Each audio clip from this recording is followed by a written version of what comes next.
cortège se formera dans la halle Auveau et par la rue du Général de Gaulle gagnera la place du colonel Augustin Manchard où il se disloquera. Oui, Voilà.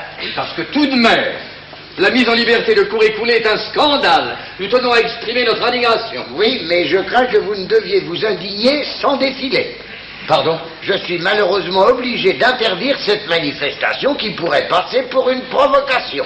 Provocation? Eh oui. Nous n'allons pas vers le quartier des Bronchettes, nous passons... Cher monsieur Pelu, nous sortons à peine d'une émeute qui a failli nous rayer de la carte. Les cendres sont encore chaudes, ne soufflons pas dessus.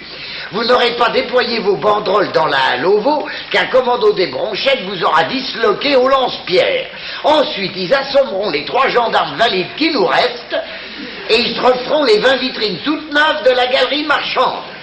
J'interdis. La justice a rendu son verdict, on ne bouge plus. La justice? Ben oui.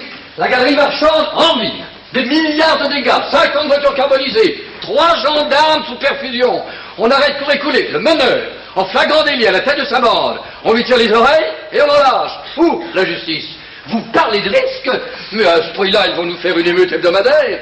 Notre défilé veut être aussi un avertissement. Oui, mais enfin, Cour-Écoulé est en liberté surveillée, on le surveillera. Qui le surveillera? Les Bronchettes sont devenus un quartier au risque. Vous n'y ferez plus monter un gendarme. Ah, bah ça, c'est l'affaire de la gendarmerie.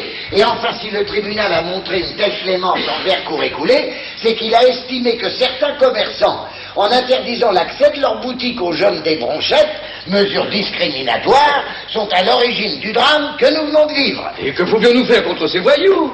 Ils entraient à 5 dans nos boutiques, le temps d'en servir un, les autres vidaient les rayons. Je n'allais tout de même pas transformer mon magasin de chaussures en agence bancaire avec un vigilant en armes sur le trottoir pour protéger mes bottines. Une solution, défense d'entrée. Eh ben voilà, défense d'entrée par la porte, ils sont passés par les vitrines.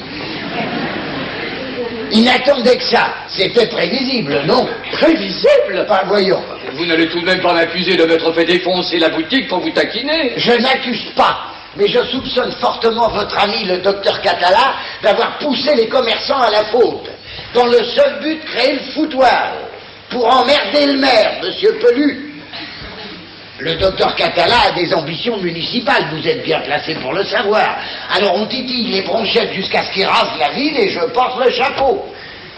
Les élections approchent, les grandes manœuvres commencent. Monsieur le maire? Une seconde. Et je profite de l'occasion pour vous rappeler que les Bronchettes ont été construites il y a 20 ans à la demande de notre industrie locale. La bretelle. La bretelle Saint-Plongez était alors agonisante, il fallait de la main-d'œuvre, pas chère, ou au noir, pour lutter contre la bretelle thaïlandaise. Nous avons donc importé de la main-d'œuvre au point d'en désertifier le Maghreb. Et où l'a logé la main-d'œuvre? Les Bronchettes. Manquait simplement une loi interdisant à la main-d'œuvre de se reproduire. Résultat, aujourd'hui, dans la bretelle Saint-Plongez comme chez Usinor à Thionville, de moins en moins d'œuvres, de plus en plus de mains. Et pas de solution en vue. Sauf à empiler nos 3 millions de main-d'œuvre dans un gros avion qu'on enverra s'ouvrir façon Canadair au-dessus de Mostaganem. C'est à l'étude, mais ce sera long. Bon, alors en attendant, monsieur Pelu, on se calme et on vit avec. Monsieur le maire, je vais faire part aux membres de l'association. Ah ben voilà une bonne idée, faites part aux membres. Et dites au docteur Catala, votre drapeau, le chef des membres, qu'il n'a pas encore le cul dans mon fauteuil.